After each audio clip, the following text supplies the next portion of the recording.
আসসালামু আলাইকুম বন্ধুরা, welcome back to my channel. কেমন আছো তোমরা সবাই? আশা করছি তোমরা সবাই ভালো আছো। আমি আবারও এসেছি নতুন একটা ভিডিও নিয়ে। আগের ভিডিওতে তোমাদের একটু সাসপেন্স রেখেছিলাম, তাই না?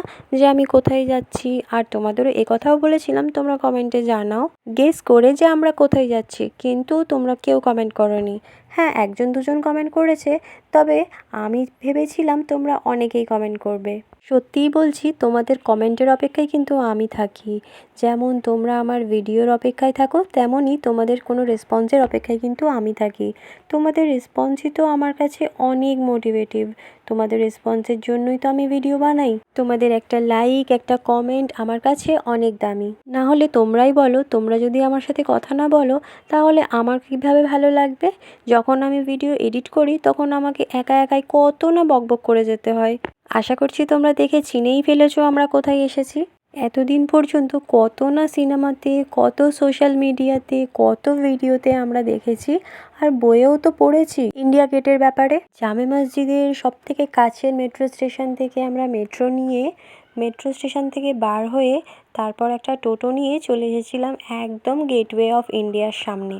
আর ওখানে বসে একটু আমরা অপেক্ষা করছিলাম সানসেট হওয়ার, কারণ সানসেট হওয়ার পর অন্ধকার হয়ে যাবে, আর তারপরেই যে লাইটগুলো জ্বলবে তখন দেখতে অসাধারণ লাগে কিন্তু গেটওয়ে অফ ইন্ডিয়া। তারপর সবাই বসে ওখানে এটা ওটা খাওয়া দাওয়া করছিলাম। তারপরে চোখ পড়লো ফুচকাতে। দেখা যাক দিল্লির ফুচকা কেমন খেতে। সত্যি বলছি, অসাধারণ খেতে ছিল কিন্তু। আর এক ধরনেরও ফুচকা খেয়েছিলাম যেটা ওখানে পানিপুরি নামে পরিচিত। সেটার ভিডিও আমার কাছে আছে, তবে কিছুদিন পরে আপলোড করব, কারণ এই মুহূর্তে আমার ফোনে সেটা নেই। আর সেটা দেখলে তো তোমরা একদম অবাকই হয়ে যাবে। সত্যিই ওটা পানি আর পুরি, আর কিছু না। আর 30 টাকার মাত্র 6টা ফুচকা দিয়েছিল। আর যখন ভিডিও এডিট করছি দেখে তো আমার মুখে জলই চলে আসছিল বারবার। সত্যি বলতে কলকাতার মতো ফুচকা আর কোথাও হয় না। কলকাতার রসগোল্লা যেমন ফেমাস, কলকাতার ফুচকাও কিন্তু তেমনই ফেমাস। আর এইসব গোলগাপ্পে, পানিপুরি এইসব বলে ঠিক ব্যাপারটা জমে না। ফুচকা নামটাই একদম পারফেক্ট অ্যান্ড সুইটেবল। কলকাতাবাসীদের ছেলে বলো আর মেয়ে, ফুচকার সাথে একটা আলাদাই ইমোশন জুড়ে আছে, তাই না? সেই ছোটোবেলা থেকে বাইরে বেরালেই মনে হয় শুধু ফুচকা খাই।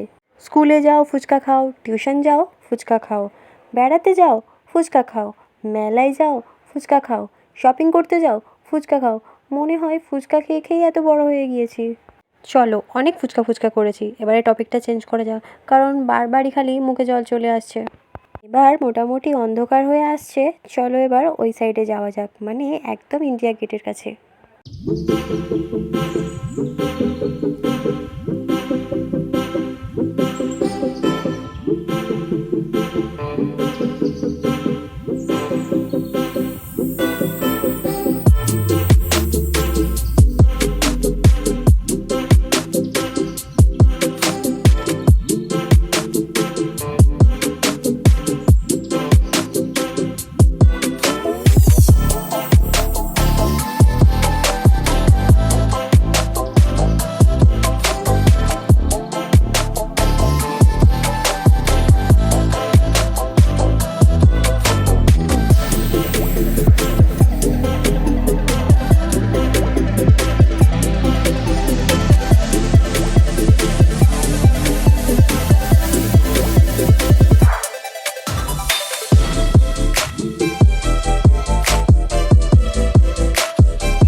অনেক টায়ার্ড হয়ে গিয়েছি।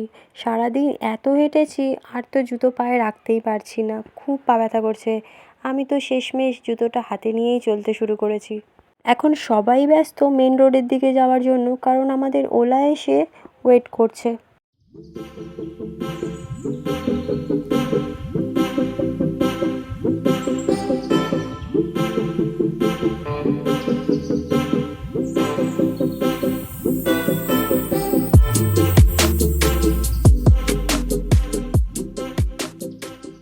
সবার সাথে সাথে বাচ্চারাও অনেক টায়ার্ড হয়ে গেছে, আর ফালাক তো একদম ঘুমে ডুবেই যাচ্ছিল, কারণ ফালাক সারাদিন অনেক ঘুরেছে, অনেক এনজয় করেছে আর একটুও ঘুমায়নি। এই জন্য গাড়িতে ওঠার সাথে সাথেই ফালাক একদম ঘুমিয়ে পড়েছিল। আর আমরাও অনেক টায়ার্ড, চলো বাড়ি ফেরা যাক এবার। আচ্ছা এবার বলো, ভিডিওটা তোমাদের ভালো লেগেছে তো? আর যদি ভালো লেগে থাকে তাহলে একটা লাইক করে অবশ্যই দেবে, আর কমেন্টের মাধ্যমে তোমরা জানাবে তোমাদের মতামত, আর এটাও জানাবে তোমরা কে কে গেছো ইন্ডিয়া গেটে, বা দিল্লিতে কারা ঘুরে এসেছো। আর আমার ভিডিও যারা নতুন দেখছো তারা অবশ্যই আমার চ্যানেলটাকে সাবস্ক্রাইব করে পাশে থাকা বেল আইকনটা টিপে দেবে, যাতে আমি ভিডিও আপলোড করার সাথে সাথেই নোটিফিকেশনটা তোমাদের কাছে চলে যায়।